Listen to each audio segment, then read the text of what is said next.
song that I liked many years ago that I thought of as I was thinking about this sermon. Whenever I can't sleep, I count my blessings instead of sheep. Count your blessings. Count them one and all. That, of course, is repeated throughout that song and many of our other Christian songs, to count our blessings. Today, I want us to focus on one of the major blessings that we receive from God, and that major blessing is His forgiveness.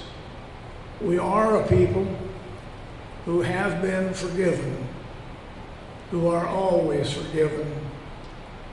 You know, there was a chance in my life I used to talk about, I serve a second chance God, meaning that He gave me a second chance. Today I don't say that, because I know that for me that's wrong. I serve a God of many chances, because there have been many times in my life when I have needed forgiveness, and it is always there. That God is always there for you and for me. And have you ever been in a situation in your life when you thought everything was so bad that it just couldn't get better? And the only thing you could see is it couldn't get worse, and you just weren't sure how matters could get much worse. Most of us have been at that place at some time in our lives. We have experienced troubles that looked like there were just absolutely no end to them. Sometimes we even talk about hitting a bottom. And certainly that is true for alcoholics and addicts. They claim they have to hit their bottom before they can begin their journey of recovery. Sometimes, though, people are not just exactly sure of where or what their bottom really is. There were two men who were walking along at night at the edge of a steep cliff, and it was very, very dark. And one of the men slipped over the edge of the cliff, and his companion kind of crept over to the edge, and he looked down, and of course he couldn't see anything, and he hollered down, "Are you all right?" And the other man from down below said, "Yes." The man above hollered down again, and he said, "Have you been hurt?" And the man said, "No." "Well," came the reply from the man above, "how far did you fall?" "I don't know," came the voice from down below. "I haven't hit bottom yet." In a biography written by Arnold Dallimore, he wrote about a famous preacher, Charles Spurgeon.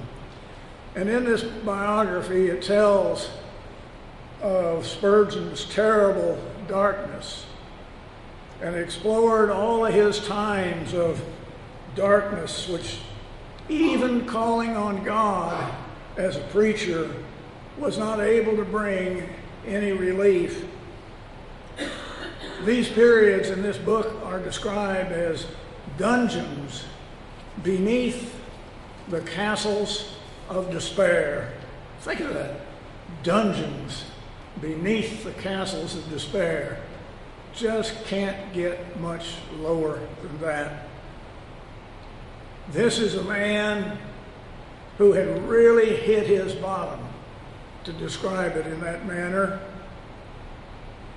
Listen to the words of despair that were described by the psalmist. "Out of the depths I cry to you, O Lord.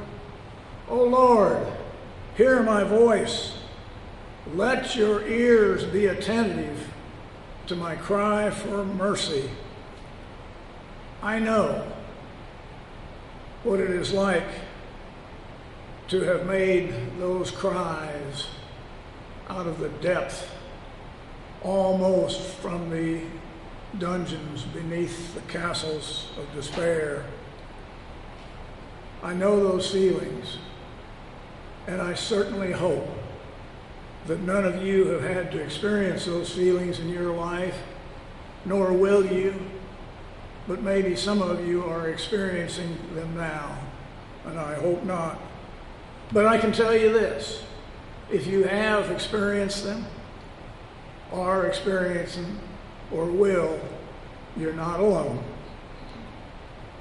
All of us, or most of us, have been there sometime, some way, and some people are still there. You are not alone. And you always have God, even though there are times when it's difficult to believe that. See, many alcoholics and many addicts begin experimenting with drugs and alcohol or substances as a way of dealing with the dark nights of their soul. Throughout history, many of our finest people and our finest leaders in the world have lived and been subject to deep, deep despair. Throughout his adult life, Winston Churchill suffered chronic bouts of depression, gloom, self-depreciation. He called all of these things the black dog of his life. And he even questioned whether he had the ability or was capable of leading the British people through those terrible dark times during World War II. Yet he was able to say and to appear very confident in himself and his country when he said, "We shall not flag or fail. We shall go on to the end. We shall fight in France. We will fight on the seas and the oceans. We will fight with growing confidence and growing strength in the air. We shall defend our island, whatever the cost may be. We will never surrender." At a time when he was going through his deepest, darkest depression in life, he was able to muster up that confidence and assure the members of his country, population of his country, that all would be well. Abraham Lincoln, one of our greatest presidents of all time, fought a continuous battle against depression, even as did the saintly Mother Teresa. Now, biblically today, we have this story is really about King Saul, who was tormented by despair. At first, as the first king of Israel, Saul said and he did whatever it was that he thought the Lord told him to do. And when he did that, he was a very successful king. However, something happened. Something happened in the life of Saul that changed. Samuel, in his book, puts it this way: "Now the Spirit of the Lord departed from Saul, and an evil spirit tormented him. And Saul's servant said to him, 'Behold now, an evil spirit from God is tormenting you. Let our Lord now command your servants who are before you to seek out a man who is skillful in playing the lyre. And when the evil spirit from God is upon you,'" catch that, 2 or 3 times he said, "Evil spirit from God." Does that sound right to you? That God would send an evil spirit? Well, biblically, that's what they believed, that it was an evil spirit that caused his depression.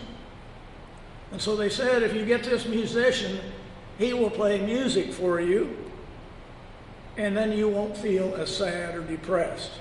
So one of the young men, King David, behold, I have seen a son of Jesse the Bethlehemite, who is skillful in playing, a man of valor, a man of war, prudent in speech, and a man of good presence, and the Lord is with him.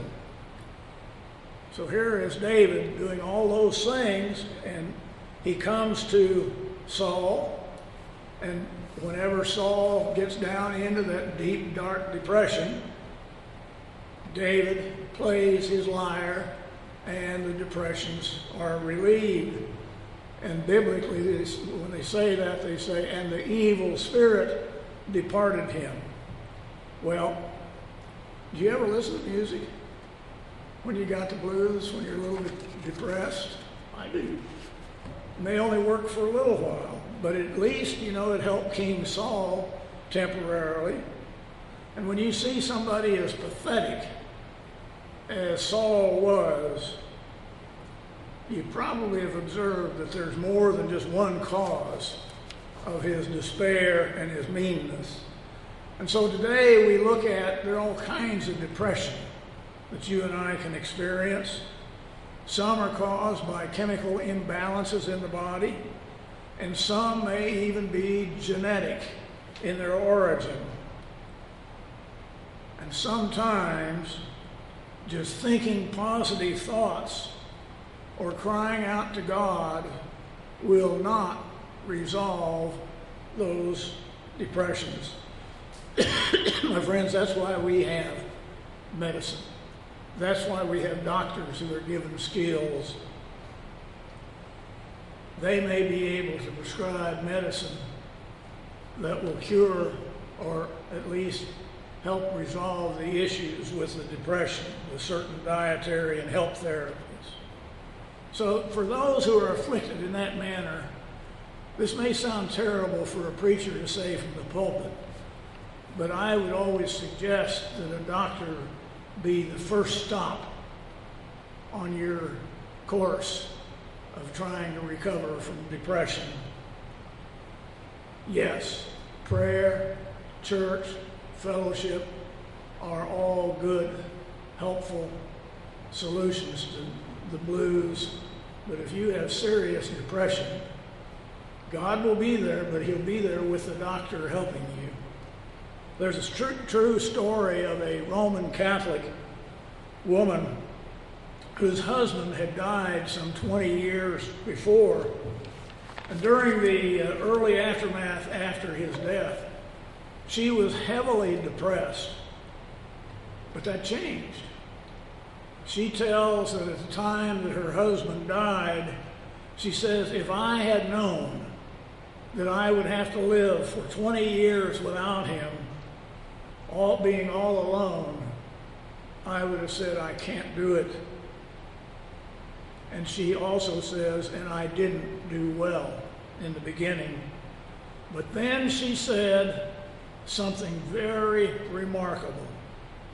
She said that it finally came to me suddenly that every day I can get up and I can say at the beginning of the day, God, what can I do for you today?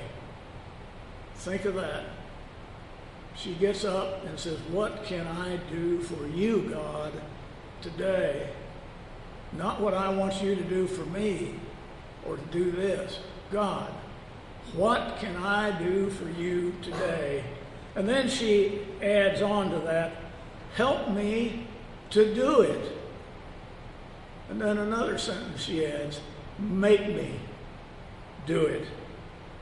And he has. And with God's help, this woman has ministered to hundreds and hundreds of people in the area where she lives. And she happens to live in a college town.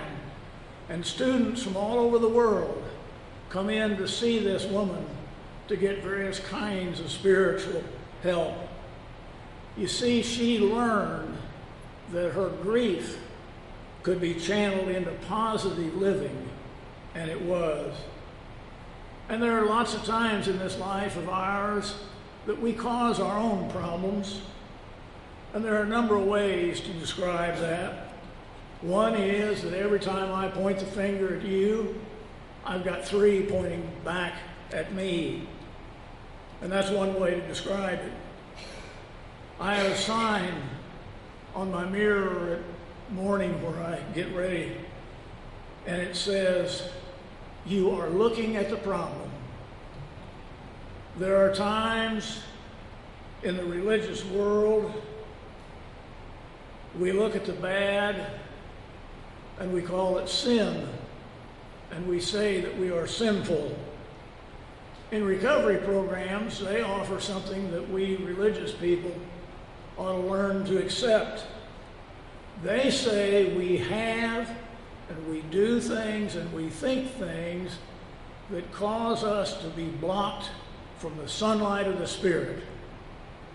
It isn't that awful harsh how sinful we are. We are blocked from the sunlight of the Spirit.